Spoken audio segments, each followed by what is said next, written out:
are you? What is your name? All youth, all of us need to know who we are, where we come from, and how we're connected to the earth and how we are the earth. We as Cheyenne people have walked long on this earth. We say that Mahil, the Great Spirit, the Everywhere Spirit, when He gave us life, planted us in this earth. Hitzil, Mahil, Ninanai, here in this place called Earth. We are spirits having a human experience. The spirit is asking the Creator, am I the earth? Am I the Holy One? Am I the Creator?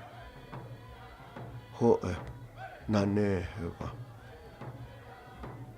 Nama ayoneve.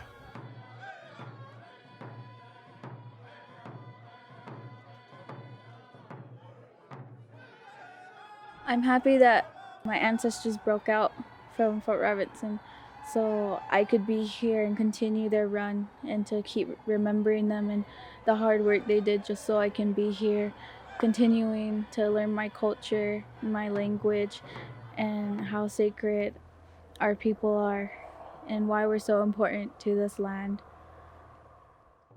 One of the things that makes us Cheyenne is our language. And our language knits everything together as Cheyenne people. The culture, the land, the flora and the fauna that grow on the land. The spirits from the universe, they recognize us through our names, our Cheyenne names, our Lakota names, our young people. It helps them understand that they are spirits having this human experience, that they're resilient, they're loved, and that they're connected to the universe and they're connected to everything.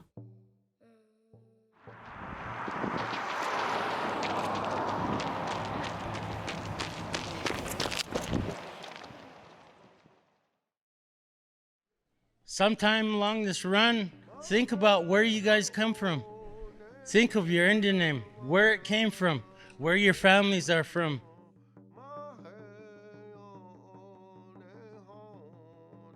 My Cheyenne name is Mavitz, meaning red bird. I was named when I was 5 years old, and my Indian name comes from my grandpa, Sambo Black. My Cheyenne name is Ojemhe, which means brave woman. It's important for us to have a Cheyenne name because we belong to a group, to a family.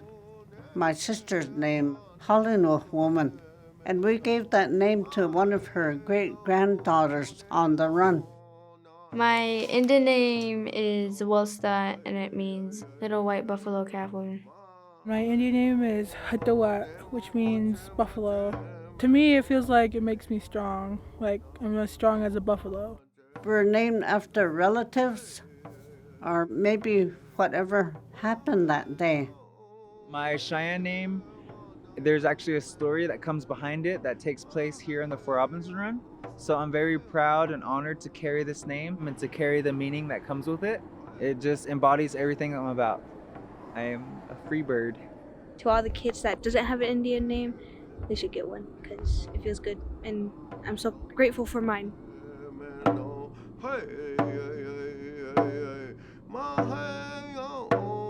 The language transfers our culture, our stories and events were our curricula.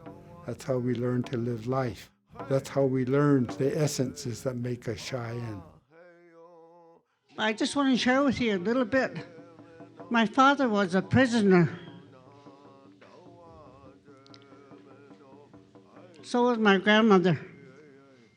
I know many of you had relatives there. When my father used to tell us stories about how they were treated, how they were chased and shot at.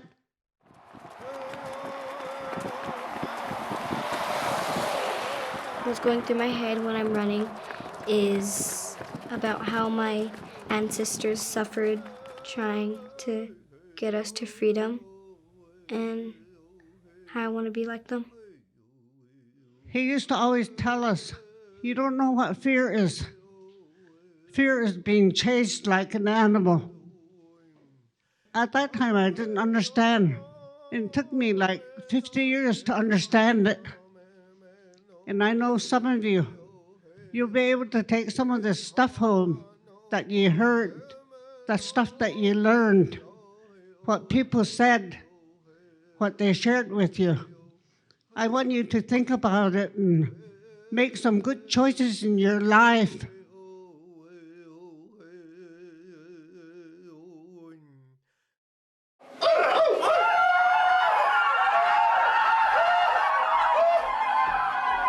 When Philip said it's when you break out of your barracks in your mind, that's when I realized I had been released from my shackles and I just felt free for the first time in my life. Like, I'm done surviving. I'm starting to live now.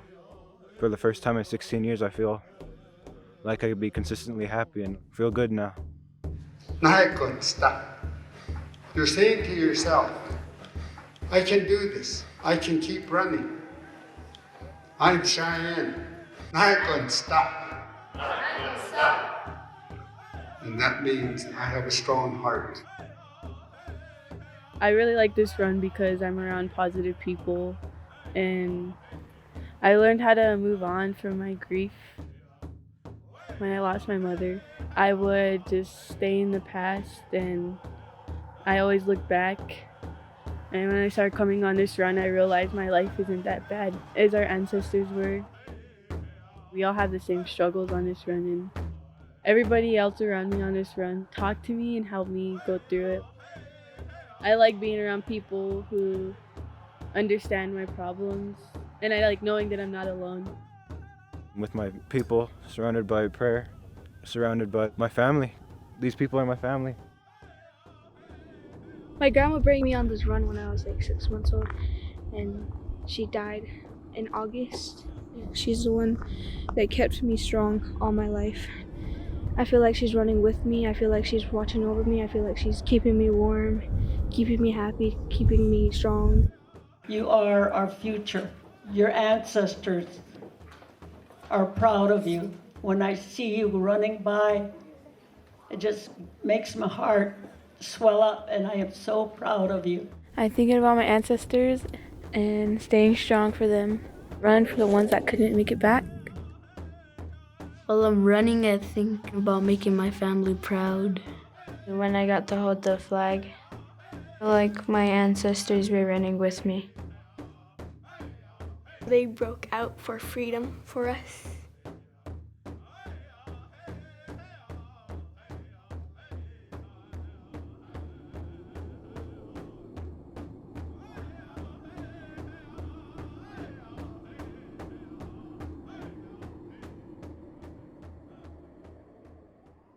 What we're doing, it comes from spirit. The Fort Robinson Run, it reconnects them to language, land, culture, identity. Our young people, they learn to center themselves.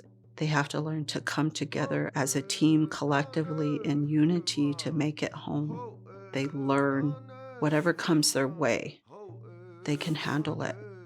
We're reminding them, reconnecting them so they can reclaim who they are. Our Cheyenne, beloved children, they have this connection, a spiritual connection to this earth, this whole, in a dynamic, interdependent universe in which they are related to all life. Our kids need to know who they are, where they come from, what they're made of, and how powerful they are. And through their names, they have that strong connection to the earth, to the universe, to everything.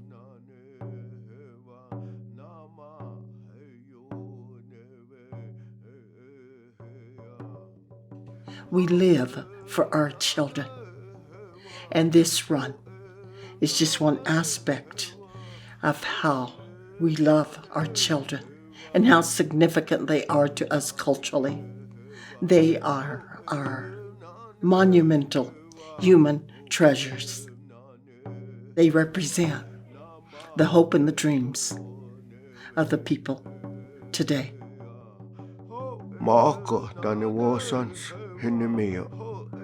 It's used after a prayer, after the pipe, after the tobacco, after the ceremony is complete. That song is used to send the message with the badger, along with the prayers to the Creator.